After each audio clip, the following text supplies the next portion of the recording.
The case of the missing mangoes. The midday sun beat down on the sleepy village of Amtalai, its rays shimmering off the placid surface of the pond. Usually, the air would be filled with the cheerful banter of children and the rhythmic thud of mangoes falling on a soft earth. But today, a palpable tension hung in the air, thick and heavy like the pre-monsoon humidity. The matter at hand, the great mango heist.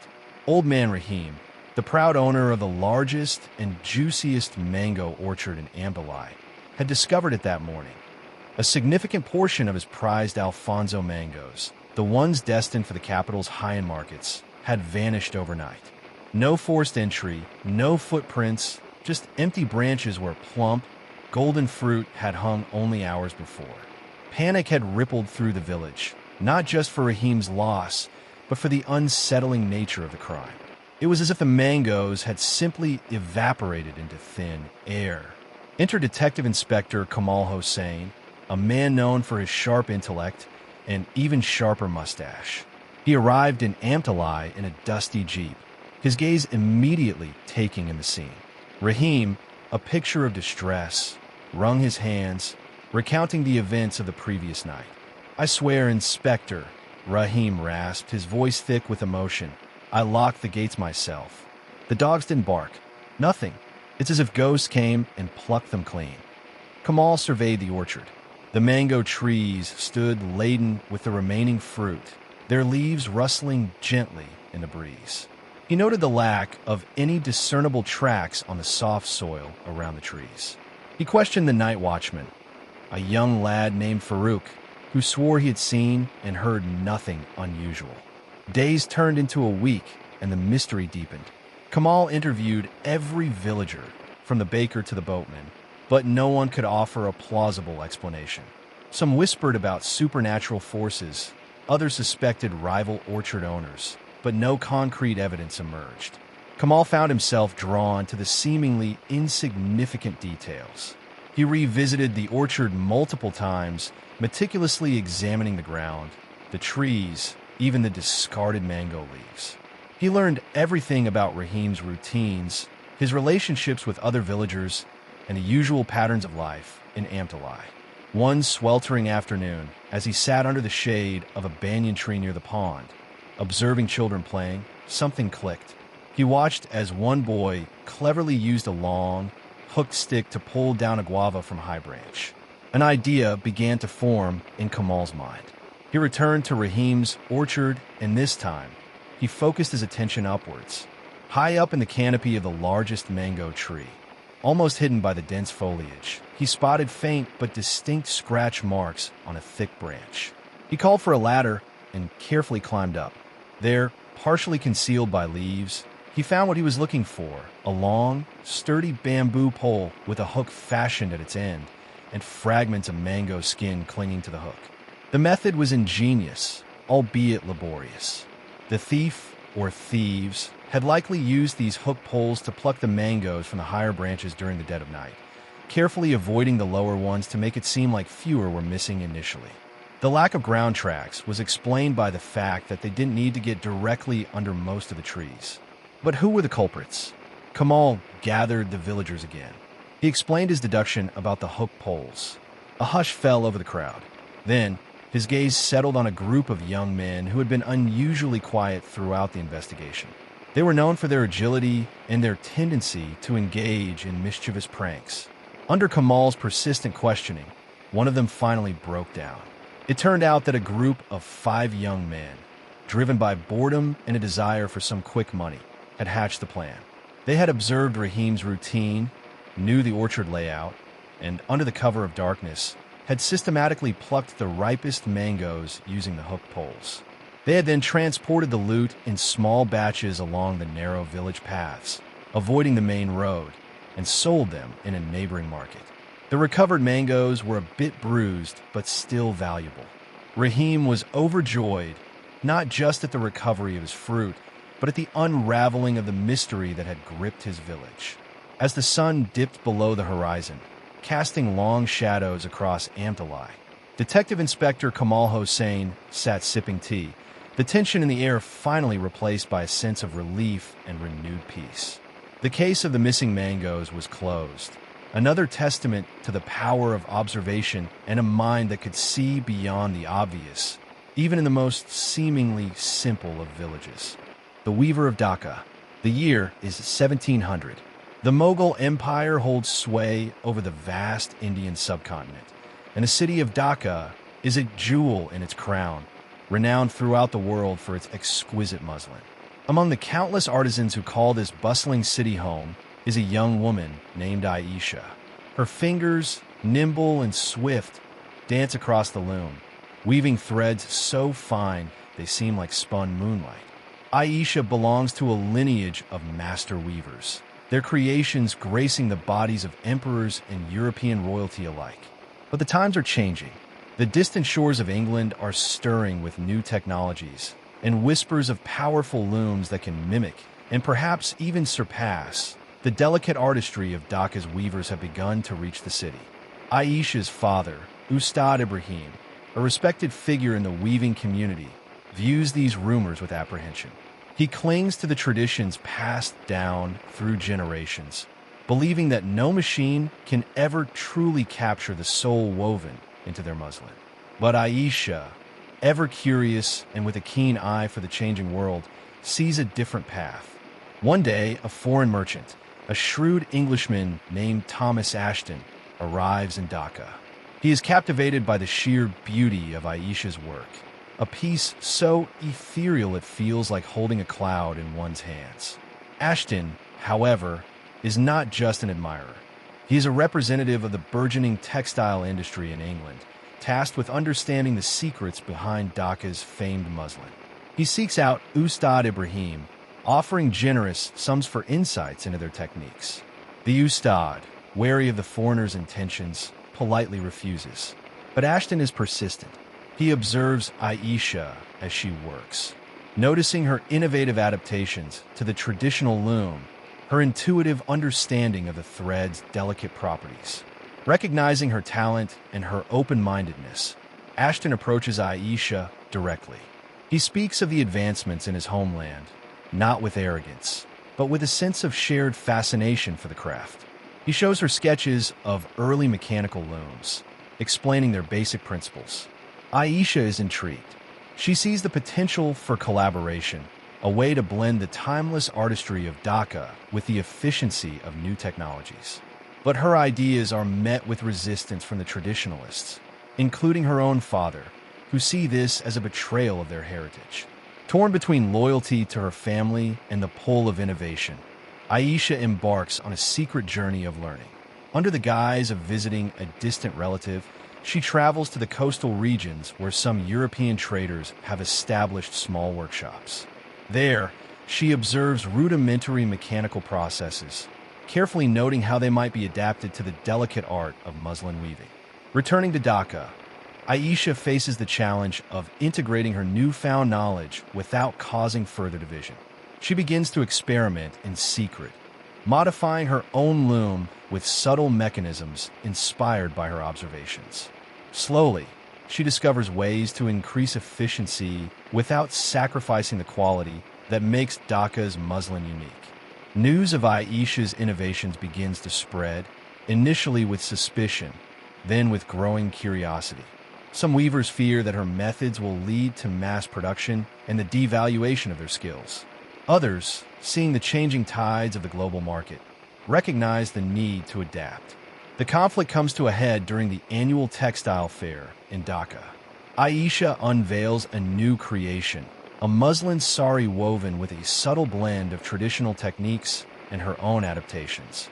The fabric is as exquisite as ever, but its creation was demonstrably more efficient. The reaction is mixed. Ustad Ibrahim is initially disheartened, seeing it as a step towards the very mechanization he feared. But as he examines the sari closely, he recognizes the enduring artistry in Aisha's work, the way she has integrated the new without losing the essence of their craft. Thomas Ashton, present at the fair, is impressed not just by the quality of the fabric, but by Aisha's ingenuity. He realizes that the true strength of Dhaka's weaving lies not just in its ancient techniques, but in the adaptability and skill of its artisans. In the years that follow, Daka's weaving community grapples with the changing world. Aisha becomes a bridge between tradition and innovation, teaching her methods while fiercely advocating for the preservation of their unique artistic heritage. The whispers of English looms grow louder, and the Industrial Revolution begins its inexorable march. But in Dhaka, thanks to the vision of a young weaver, the delicate dance between tradition and progress continues, ensuring that the legacy of their exquisite muslin endures, even in a rapidly changing world. The Titan's gift and the Sky Father's decree. In the dawn of time, when the world was fresh and gods walked among mortals, there lived a mighty Titan named Prometheus. Unlike his brethren who often reveled in their power, Prometheus possessed a heart brimming with empathy and a profound love for the nascent human race. He watched them shiver in the biting winds, huddle in dark caves, and eat their food raw, and a deep sorrow settled in his generous spirit. Their lives were harsh, short, and filled with a constant struggle against the elements. Above them, on the shimmering peak of Mount Olympus, resided the Olympian gods, led by the formidable Zeus, the Sky Father. They held sway over all the elements, and among their most cherished and jealously guarded possessions was fire. It was a divine essence, a living warmth that brought light, comfort, and the power to transform. Zeus believed that humanity was not yet ready for such a potent gift, fearing they would abuse it or challenge the god's supremacy. Prometheus, however, could not bear to see humanity suffer. He knew that fire was the key to their advancement, the spark that would ignite their ingenuity and allow them to truly flourish. With a plan brewing in his wise mind, he decided to defy Zeus's decree. One day, stealthily, he descended from the heights of Olympus. He did not snatch the fire with force, but rather with a clever and gentle trick. He found a hollow fennel stalk, a common plant, and approached the hearth of the gods. With immense care, he captured a tiny, glowing ember within the stalk, so small it was barely noticeable, yet potent with divine energy. Hashtag, a new dawn for humanity. He brought this precious spark down to earth, not as a destructive blaze, but as a tender flame. He taught the shivering humans how to coax the ember into a crackling fire, how to feed it with dry wood, and how to protect it from the wind and rain. He showed them how to cook their food, making it more palatable and nourishing. He demonstrated how the warmth could keep them safe from the chilling nights, and how the light could dispel the fear of the unknown darkness. With fire, a revolution began among humanity. They learned to forge tools, build stronger shelters, and even create art. Their faces, once etched with worry, now glowed with newfound hope and wonder. Laughter echoed through their settlements, and stories were told around the flickering flames. Prometheus watched with a quiet joy, seeing his beloved humans begin their ascent towards civilization. He had given them not just fire, but the potential for progress and a true sense of community. Hashtag the Sky Father's justice and the Eagle's shadow. But nothing on Olympus remained a secret from Zeus for long. The smoke from human hearths, the warmth emanating from their villages, and their newfound confidence reached his all-seeing eyes. Zeus, in his wrath, felt a profound sense of betrayal. How dared a Titan defy his will and bestow such power upon mere mortals? His thunder roared across the heavens, signaling his fury. He could not simply reclaim the fire. It had taken root in the human world. So, Zeus decreed a severe, yet symbolic, punishment for Prometheus. He ordered Hephaestus, the divine smith, to forge unbreakable chains. Prometheus was then led to the desolate, craggy peaks of the Caucasus Mountains. There, under the watchful gaze of the other gods, he was bound to a colossal rock, his arms outstretched, his body exposed to the elements. Zeus's punishment was not meant to be one of constant, agonizing torture, but rather a perpetual reminder of Prometheus's transgression and the unyielding power of the Olympian order. Every day, a majestic eagle, a symbol of Zeus himself, would fly to the mountain. It was not a vicious attack, but rather a methodical, symbolic act. The eagle, with its sharp talons, would perch near Prometheus, its piercing gaze fixed upon him. Then, in a solemn and almost ritualistic manner, it would gently, but persistently, nudge and pluck at his chest, never truly harming him in a fatal way, but ensuring a continual, mild discomfort and a stark reminder of his defiance. Prometheus endured his fate with silent fortitude. He looked out at the vast world below, a world now lit by the very fire he had brought. He felt the gentle yet unwavering presence of the eagle, a constant symbol of his bond to the god's will. Yet, despite his confinement and the daily visitation, his spirit remained unbroken. He knew the warmth he had brought to humanity would endure, a beacon of hope that transcended his own suffering. His sacrifice, though physically limiting, had forged a path for human flourishing, and in that knowledge, Prometheus found a profound, if quiet, peace. His was a story of ultimate sacrifice, not for personal glory, but for the betterment of all humanity.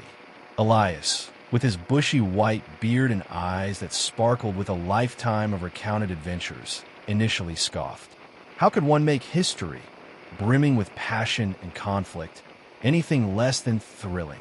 Still, the villagers pleaded, their faces etched with the fatigue of long days toiling in the fields and workshops. With a sigh, Elias agreed to try. His first attempt was the siege of Ethelgard, a legendary conflict from the early medieval period. Elias began with his usual flair, describing the thunderous charge of cavalry, the clash of steel on shield, and the agonizing cries from the battlements as siege engines hurled massive stones. He painted vivid pictures of brave knights leading desperate sallies and cunning strategists outwitting their foes. But as he looked at his audience, he saw not drowsy faces, but wide, eager eyes, leaning forward in anticipation. A young boy in the front row was practically vibrating with excitement. More Elias. What happened next? Did the castle fall? Elias slumped. His vibrant narrative had achieved the opposite of its intended effect. The following night, he pivoted to mythology, choosing the tale of Heracles battling the Nemean lion.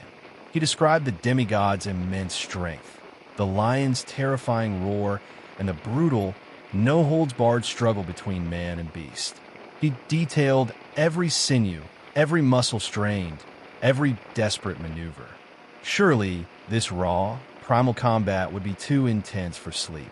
Yet, the villagers were enthralled, their collective gasp echoing in the still night air when Heracles finally subdued the monstrous creature. "Magnificent," someone whispered, awestruck. Elias simply shook his head. His historical zeal was proving an insurmountable obstacle to slumber. Hashtag the art of the mundane. Elias retreated to his cottage, pondering his dilemma.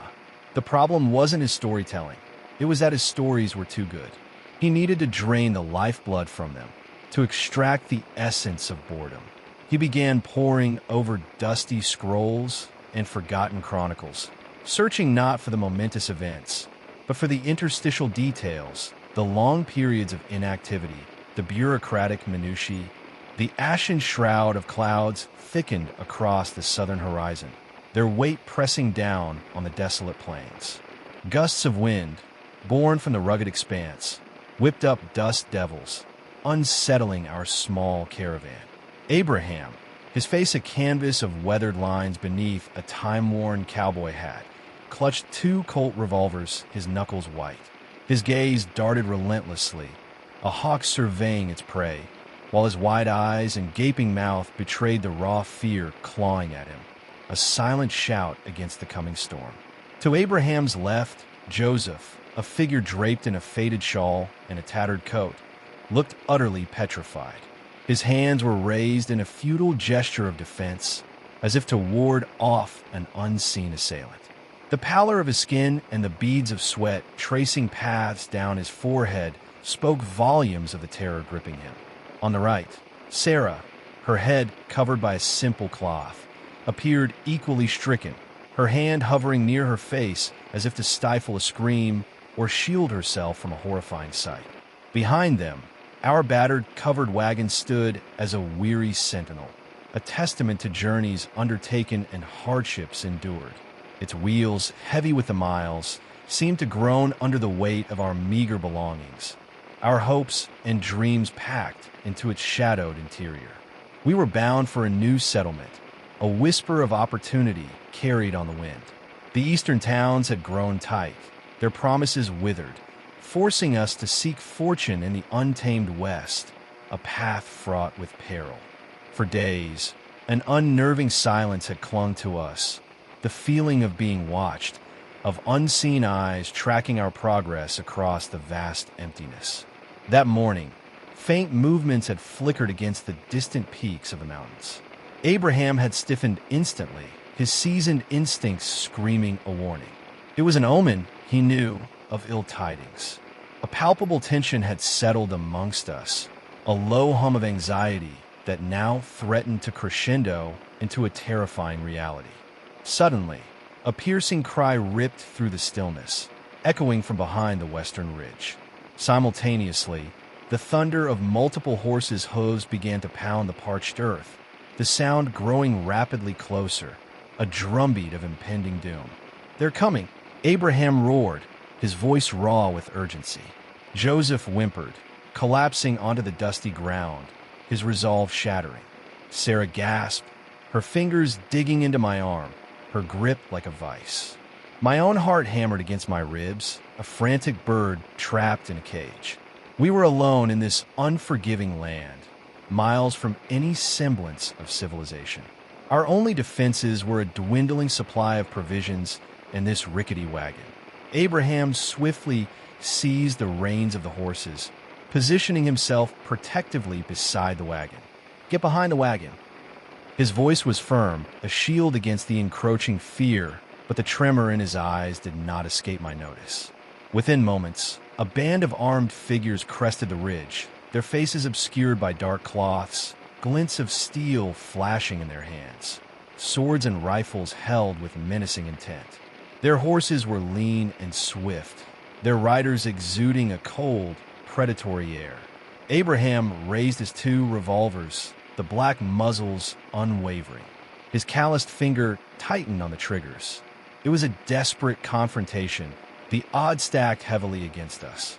Yet, in the grim set of Abraham's jaw, I saw a flicker of defiance, a promise to fight until his last breath. As Sarah scrambled for cover behind the wagon, her voice a mere breath, she whispered, "May God have mercy on us." I too crouched behind the relative safety of the wagon, the pounding of hooves growing deafening, punctuated only by Abraham's low growl of readiness.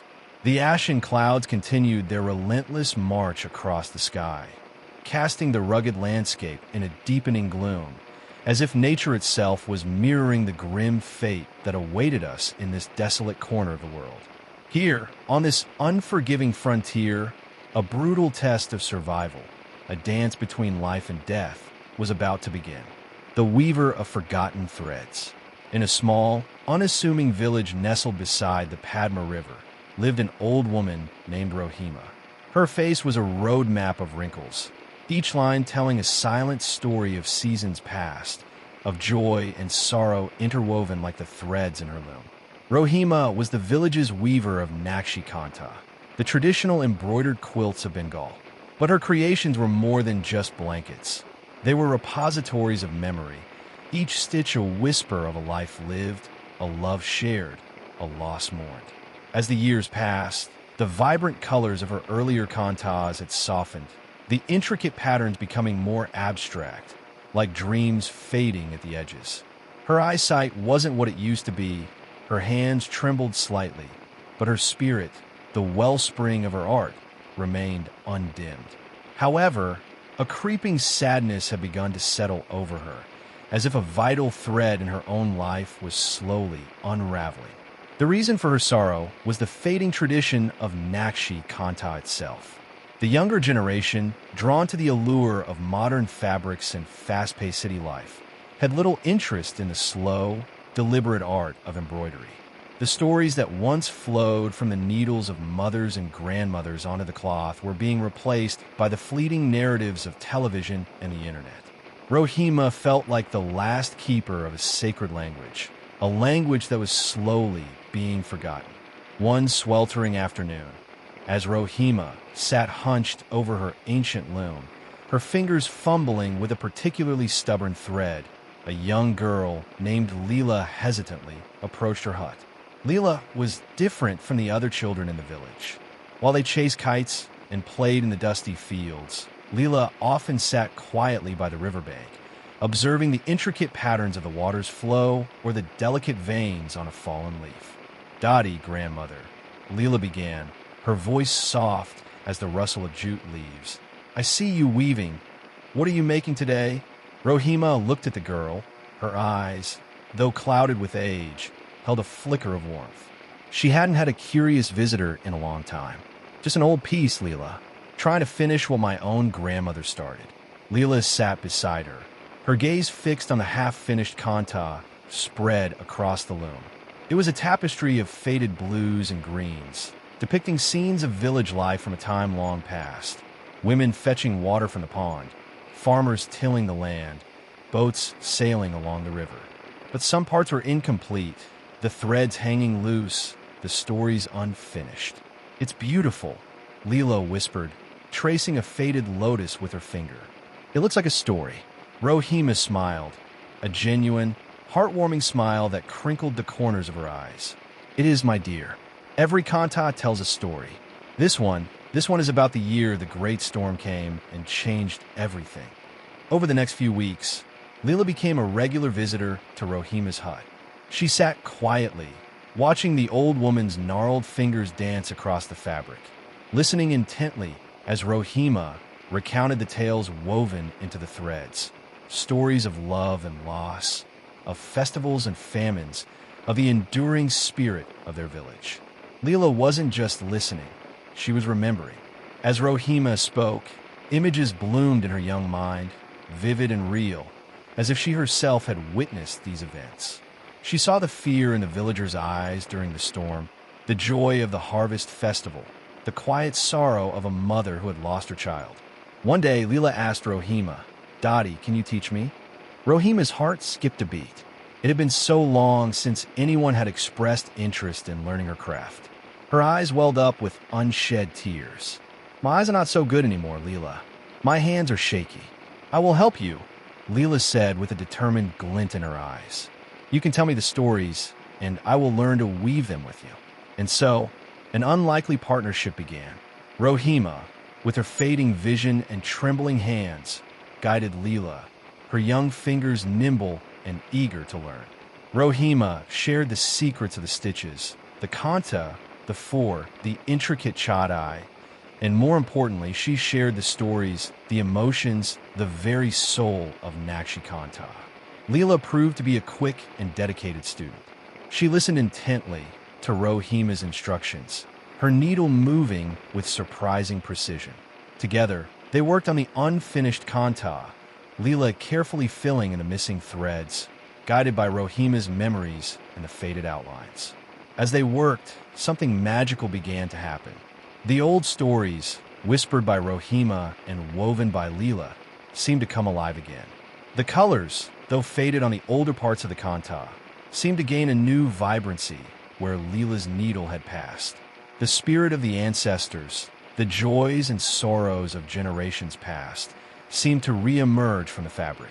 The other villagers, who had long dismissed Nakshi Kanta as an old-fashioned pastime, began to notice the transformation. They saw Leela sitting beside Rohima, her young head bent in concentration, her needle flashing in the sunlight. They saw the beauty of the unfinished kanta, the way it seemed to breathe with forgotten life. Curiosity grew, and soon, other young girls started to gather around Rohima's hut, watching Leela work, listening to the stories. Inspired by Leela's dedication, some of them asked Rohima to teach them too. Rohima's heart swelled with a joy she hadn't felt in years. The forgotten threads were being picked up again. The stories were being retold, not just in words, but in the intricate patterns of the quilts. The tradition, which she had feared was dying, was being reborn in the nimble fingers and eager hearts of the new generation. Leela, the quiet girl who loved to observe the world, had become the weaver of forgotten threads, not just in the kantas she created, but in the hearts of her community. She had reminded them of the beauty of their heritage, the power of their stories, and the enduring magic that can be woven, stitch by careful stitch, from the fabric of memory. And Rohima, the old weaver, knew that her legacy, the vibrant tapestry of their village's history, would continue to be woven for generations to come.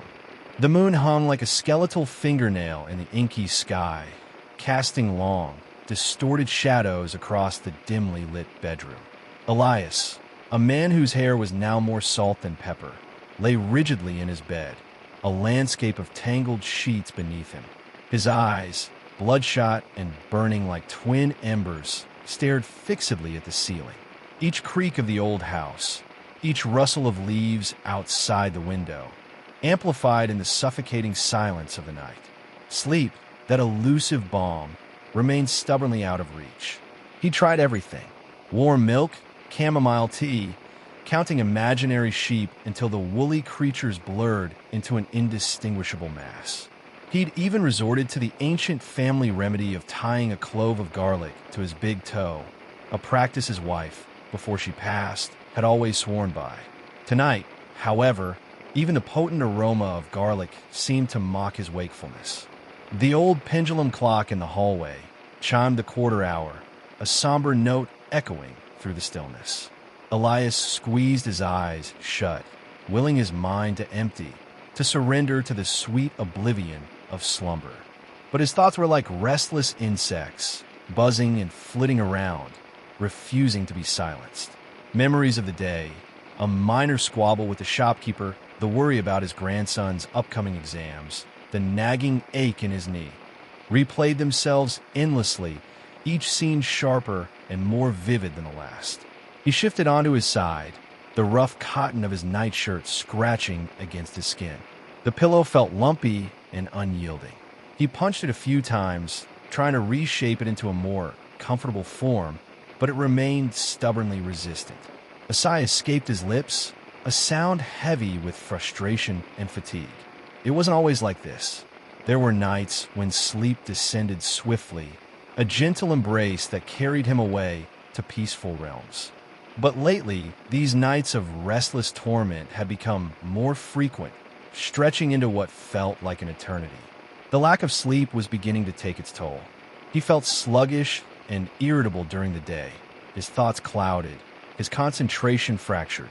He glanced towards the window, where the faint outline of the moon was still visible. The night seemed endless, a vast expanse of darkness stretching out before the promise of dawn.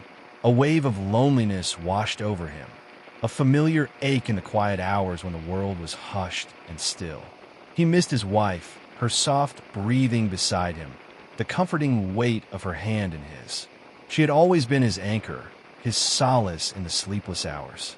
He tossed and turned again, pulling the thin blanket closer, then pushing it away in a sudden wave of heat. His mind raced, jumping from one worry to another, each one fueling his agitation. He thought of his responsibilities, his unfinished tasks, the ever-present anxieties of daily life in their small Bangladeshi village. The rising cost of rice, the unpredictable weather threatening the crops, the distant rumblings of political unrest. They all seemed magnified in the darkness. He imagined the rest of the village, nestled in their slumber, finding respite from the day's toils. He pictured the fishermen sleeping soundly before their early morning journey on the river, the farmers gathering strength for the demanding work in the fields, the children dreaming innocent dreams. Why was he, Elias, condemned to this wakeful purgatory? A sudden sound from outside made him jump. It was just a stray dog howling at the moon, but in his heightened state of anxiety, it sounded like a mournful omen. He held his breath, listening intently, but the village remained quiet once more. He closed his eyes again, focusing on his breathing, trying to slow the frantic rhythm of his heart. Inhale, exhale, But his mind refused to cooperate, conjuring images of the ceiling, the walls, the darkness that pressed in around him. Elias knew he needed sleep. His body ached for it, his mind craved the release. But sleep, like a shy and skittish creature, refused to be caught. He was trapped in the liminal space between wakefulness and dreams, a prisoner of his own restless mind, yearning for the oblivion that remained just beyond his grasp in the long, unforgiving hours of the night. The night stretched on, and Elias, weary and wide-eyed, remained a silent testament to the tyranny of sleeplessness. The bitter feast part two. He had continued to eat, his movements mechanical, his face devoid of emotion. Alara had turned away, tears stinging her eyes. The line between survival and savagery was blurring, and she feared what they might become in their desperation. Now, the silence in the hovel was broken only by the occasional sigh from Maeve and the soft sounds of Thomas's chewing. Alara looked at her daughter, her small face pale and drawn, and a wave of fierce protectiveness washed over her. She would do anything to keep Maeve alive, even if it meant facing her own revulsion and despair. She looked back at Thomas, his face now smeared with blood and grime. He was their protector, their provider, and the burden he carried was immense. To resort to eating raw vermin, it spoke volumes of the depth of their desperation. As the last of the rat disappeared down Thomas's throat, he let out a long, shuddering breath. He looked at Alara, his eyes regaining a sliver of their former clarity. It was not good, he said, his voice hoarse, but it filled the emptiness. Alara nodded, unable to speak past the lump in her throat. She knew it was more than just the emptiness that had been filled. Something else had been consumed in that desperate act, something precious and fragile within them. The day wore on, each hour a heavy weight of hunger and cold. Thomas laid down on their straw pallet, his body still and silent. Alara worried about him. The raw meat, what diseases could it carry? But she knew better than to voice her fears. He had done what he felt he had to do. As darkness fell, the wind howled outside, rattling the flimsy door of their hovel. Maeve snuggled closer to Alara, her small body trembling. Alara held her tight, whispering soft words of comfort, though her own heart was heavy with dread. Suddenly, there was a scratching sound at the door. Alara froze, her senses on high alert. They had had no visitors for months. Who would be out in this bitter night? The scratching came again, more insistent this time. Thomas stirred on the pallet, his eyes opening slowly. "Who is it?" Alara whispered, her voice barely audible. There was a muffled sound from the other side of the door, a weak, almost whimpering noise. Thomas pushed himself up, his movements stiff and slow. He reached for the heavy wooden bar that secured the door. "Stay behind me," he murmured to Alara and Maeve. With a grunt, he lifted the bar and slowly pulled the door open. A blast of icy wind swept into the hovel, carrying with it the scent of snow and something else, something faintly familiar. Huddled on their doorstep, shivering and covered in a thin layer of snow, were two figures. One was small and frail, wrapped in tattered furs. The other was larger, its form obscured by a heavy cloak. As the larger figure raised its head, a gasp escaped Alara's lips.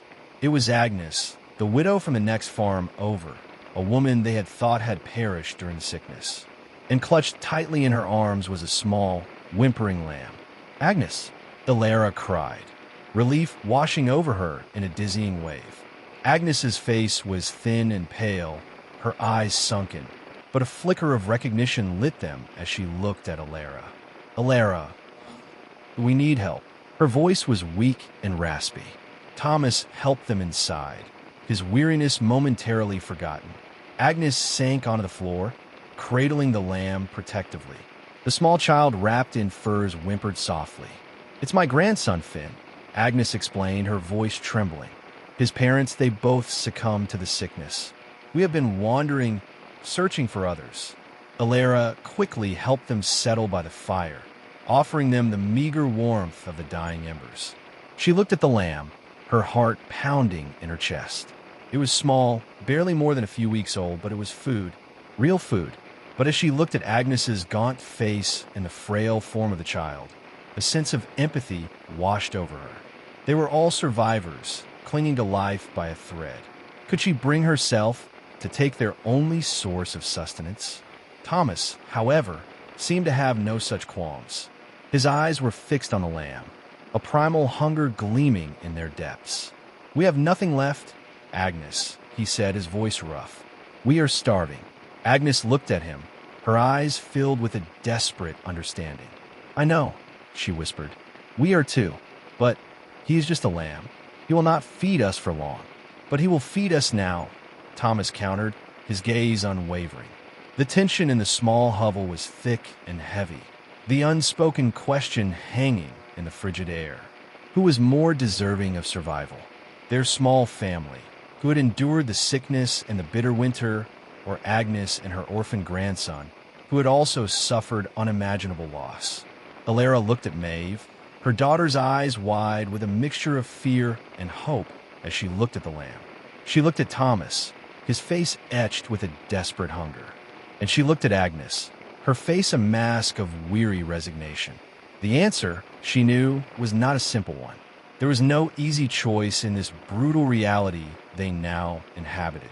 They were all victims of a cruel fate, forced to make impossible decisions in the face of unimaginable hardship. As the wind continued to howl outside, a new kind of storm brewed within the small hovel, a storm of desperation, empathy, and the agonizing weight of survival. The bitter feast they had just endured was a stark reminder of the depths to which they had sunk. The arrival of Agnes and Finn, with their fragile hope in the form of a small lamb, presented a new and equally agonizing dilemma. What would they do? What could they do? In this desolate landscape of loss and hunger, the lines of morality were blurred, and the fight for survival had become a desperate, all-consuming battle. The coming days would test the very limits of their humanity, forcing them to confront the true cost of survival in a world stripped bare of compassion and plenty. The story of the bitter feast was far from over. It was merely the prelude to an even more harrowing chapter in their struggle to live. The bitter feast. The stench hung heavy in the small, one-room hovel, a cloying miasma of damp earth, unwashed bodies, and the unmistakable, sickeningly sweet aroma of decay. Alara coughed, the sound a dry, rasping echo in the oppressive silence that had fallen over their meager meal. Across the rough-hewn wooden table, Thomas chewed slowly, his eyes fixed on some unseen point beyond the crumbling mud walls. His face, usually etched with a weary kindness, was now a mask of grim determination, tinged with a disturbing pallor. Beside him, young Maeve watched with wide, terrified eyes, her small hand clutching Alara's calloused fingers so tightly that her knuckles were white. On the cracked earthenware plate before Thomas lay the remnants of their grim sustenance. A half-eaten rat, its fur matted and greasy, its tiny teeth bared in a final, silent snarl. Two more of the creatures lay sprawled on the table's edge, their lifeless bodies stiff and cold. A skeletal fish, picked clean weeks ago and saved for whatever meager nutrients might still cling to its brittle frame, sat on another plate, untouched.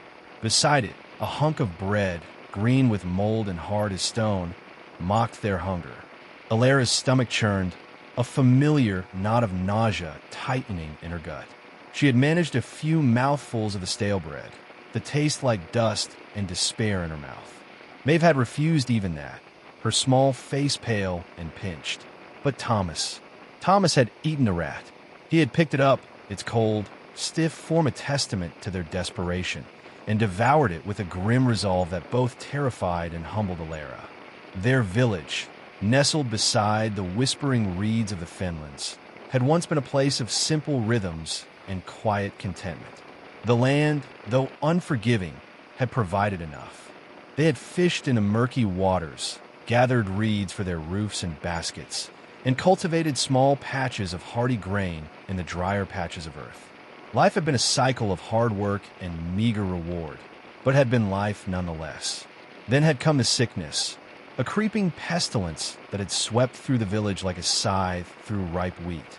It had started with a fever, a burning heat that left its victims weak and delirious. Then came the coughing, a racking, bloody expulsion that stole breath and life in equal measure. One by one, their neighbors had succumbed, their bodies wrapped in simple shrouds and buried in the hastily dug graves at the edge of the marsh. The sickness had spared Alara, Thomas, and Maeve, but it had taken something else, their community. Those who remained were too few, too weak to tend the fields or fish the waters effectively. The meager stores of grain had dwindled, the fish grew scarce, and the familiar bounty of the land had turned into a cruel mockery of their hunger. Winter had followed the sickness, a relentless, biting cold that seeped into their bones and gnawed at their resolve. The fun froze, trapping what little life remained in its icy grip. The few animals they had kept, a scrawny pig, a handful of chickens, had long since been eaten. Now, even the rats, once a scurrying nuisance, were becoming harder to find, their numbers decimated by the harsh conditions and the desperate hunger of the survivors. Days blurred into a monotonous cycle of gnawing hunger and bone-deep cold. They huddled together for warmth, sharing their dwindling breaths in the frigid air. Alara told Maeve stories of sun-drenched summers and bountiful harvests, tales that seemed like distant dreams, almost fantastical in their current reality. Thomas, his usual optimism dimmed but not extinguished, would try to find small tasks to occupy them, mending their tattered clothes or reinforcing the crumbling walls of their hovel. But the hunger grew, a relentless, gnawing beast that clawed at their insides and clouded their minds. They tried everything. They boiled scraps of leather until they were a gelatinous mess, hoping to extract some sustenance from the tough fibers. They foraged in the frozen marsh for any stray roots or berries, their fingers numb with cold and their hopes dwindling with each fruitless search. They even tried to trap birds, setting crude snares with frayed bits of string, but the few birds that braved the winter winds were wary and elusive. Then had come the rats, driven by hunger as desperate as their own. The creatures had begun to venture into their hovel, their eyes gleaming in the dim light of their meager fire. At first, Alara had been repulsed, her stomach lurching at the sight of the vermin that usually scurried away from human presence. But as the days stretched into weeks and their bellies remained empty, a horrifying thought had begun to take root in her mind. She had voiced it one evening, her voice barely a whisper in the gloom. We could try to eat them. Thomas had looked at her, his eyes filled with a mixture of shock and despair. Alara, they're filthy. They carry disease. And we carry hunger, she had retorted, the desperation in her voice sharp. Which is the greater threat now, Thomas? Maeve had whimpered, burying her face in Alara's side. The thought of eating the creatures that scurried in the shadows was terrifying to the child. But the logic of Alara's words was undeniable. They were starving. Their bodies were wasting away. They had no other source of food. The first rat they caught had been small and scrawny. Thomas had killed it quickly with a heavy stone, his face grim. Alara had tried to cook it over their small fire, but the smell was sickening, the flesh tough and unappetizing. She had managed a few small bites, forcing them down despite the revulsion that rose at her throat. Maeve had refused outright, her eyes wide with disgust. Thomas had tried a little, his expression a mixture of distaste and grim acceptance. The next few rats had been equally unpalatable, offering little more than a fleeting sense of fullness followed by a lingering nausea. But they were sustenance of a sort. They kept the gnawing emptiness at bay, even if the thought of them made Alara's stomach churn. Today, however, had been different. They had managed to catch 2 larger rats in their makeshift traps. Thomas, his face gaunt and his eyes hollow with hunger, had taken one of them and, without even attempting to cook it properly, had begun to eat it raw. Alara had watched in horror, her own hunger momentarily forgotten in the face of his desperate act. The raw flesh, the tiny bones crunching between his teeth, the blood smearing his lips. It was a scene that would forever be etched into her memory. Thomas, she had whispered, her voice trembling. He had stopped chewing, his eyes meeting hers. There was a wildness in them, a flicker of something akin to madness born of starvation. We have to survive, Elara. We have to survive for Maeve. Part 4. Ignoring the tremor in her legs, Eliza scrambled towards the bed where Clara lay sleeping. Clara, wake up. We have to go, she cried, shaking her sister gently but urgently. Clara stirred, her brow furrowing in confusion as she blinked open her sleepy eyes. Eliza? What is it? What's happening? Before Eliza could explain, the man recovered, his eyes blazing with fury. He lunged towards them, his long, claw-like fingers outstretched. Eliza pushed Clara behind her, placing herself as a shield between her sister and the looming threat. Run, Clara! Run and don't look back, Eliza yelled, shoving her sister towards the bedroom door. Clara, though still groggy with sleep, sensed the urgency in her sister's voice and the sheer terror in her eyes. Without question, she scrambled out of bed and fled towards the door. The man roared again, a sound of pure rage, and turned his attention back to Eliza. She stood her ground, the brass candlestick clutched tightly in her hands, her small frame trembling but resolute. She knew she couldn't defeat him, but she could buy Clara time. Every second she could delay him was a second closer to Clara's escape. The fight was desperate and uneven. The man was stronger, faster, his movements fueled by an unnatural power. Eliza dodged and weaved, swinging the candlestick whenever she had an opening, landing a few glancing blows that only seemed to enrage him further. He swatted at her like a fly, and she stumbled back, her breath coming in ragged gasps. Suddenly, a sharp crack echoed through the room. The man staggered back, clutching his head. Eliza saw her chance. She lunged forward, grabbing the heavy porcelain water pitcher from the washstand. With all her remaining strength, she smashed it against the side of his head. The man roared, a guttural sound that was part pain, part fury. He stumbled, his tall frame momentarily unsteady. Eliza didn't hesitate. She turned and fled towards the open bedroom door, following the path Clara had taken. Part 5. They ran through the dark corridors of the old house, Eliza's heart pounding in sync with the frantic rhythm of their footsteps. The man's enraged shouts echoed behind them, growing fainter as they put distance between them. They burst out of the back door and into the cool embrace of the night. The moon was a sliver in the inky sky, casting long, distorted shadows that danced around them as they fled across the overgrown garden and towards the safety of the woods beyond. Eliza glanced back once, catching a glimpse of the man's silhouette in the doorway, a dark and menacing figure against the faint light spilling from the house.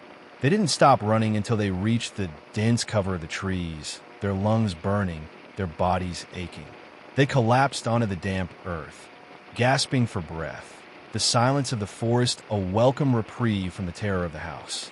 Eliza held Clara close, her arms wrapped tightly around her sister's trembling form. They were safe for now, but she knew that the debt, whatever it was, and the creature who had come to collect it, would likely not be so easily deterred. As the first rays of dawn painted the eastern sky, casting a pale light through the trees, Eliza knew their lives had changed forever. They would have to be vigilant, always looking over their shoulders, forever haunted by the memory of the man in the top hat and the chilling promise of a debt yet to be fully paid. Their escape was just the beginning of their ordeal. Absolutely. Here is the story in several parts. Part 1. The old house groaned under the weight of the night, each creak and sigh amplified in the suffocating silence of the bedroom. Eliza stood frozen, a statue carved from terror, the heavy hand on her shoulder a tangible anchor to her nightmare. The man in the towering top hat exuded an aura of malevolent amusement, his smile a jagged, unsettling line in the dim candlelight. His gaze, cold and predatory, held her captive. Across the small room, nestled amidst the worn pillows and faded quilt of their shared bed, lay Clara. Her breathing was soft and rhythmic, her youthful face serene in sleep, oblivious to the darkness that had seeped into their sanctuary. Eliza's heart ached with a fierce, protective love, a love that momentarily overshadowed her paralyzing fear. This creature, this harbinger of dread, would not touch her sister. Over her dead body. What unholy business brings you to our door? Eliza finally managed, her voice a strained whisper that trembled despite the steel in her spine. She had to appear strong, for Clara's sake, even as her own knees threatened to buckle beneath her. The man's chuckle was a dry, rasping sound, like autumn leaves skittering across cobblestones. Business, my dear? Oh yes, indeed. The most crucial kind. A debt must be collected. His grip tightened infinitesimally, a subtle reminder of his superior strength. Debt. The word hung in the air, heavy and ominous. Eliza's mind flashed back to her father's final days. The fever had racked his body, but amidst the delirium, he had spoken of a promise made long ago, a bargain struck in desperation, a debt that would one day be called in. At the time, she and her mother had dismissed it as the fanciful ramblings of a dying man. Now, staring into the soulless depths of this stranger's eyes, Eliza knew the truth. The past had come to claim its due. Their family had never been wealthy, but they had always been honest, their lives built on hard work and simple decency. What debt could they possibly owe that would summon such a terrifying figure in the dead of night? The unsettling tales that had circulated in their small village, whispers of strange disappearances, hushed rumors of a collector of souls, suddenly took on a horrifying reality. They were no longer just stories told to frighten children. Part 2. Eliza's gaze darted around the dimly lit room, desperately seeking an escape, a weapon, anything to break free from the suffocating grip of her terror. A heavy porcelain water pitcher sat on the washstand, its floral pattern barely visible in the gloom. By the hearth, the long, cold iron poker leaned against the soot-stained bricks. She was small, frail even, compared to the hulking figure behind her, but the thought of Clara lying defenseless filled her with a surge of adrenaline. "I know of no debt," Eliza declared, her voice gaining a newfound steadiness. "Whatever delusions bring you here, you are mistaken. We owe nothing." The man's smile widened, revealing a row of teeth that seemed unnaturally long and sharp in the flickering candlelight. "Oh, but you do, my dear. Your father made a pact, a promise for prosperity, for good fortune. And now," he paused, his breath cold against Eliza's ear, "the price must be paid." Prosperity? Good fortune? Their lives had been a constant struggle since she could remember.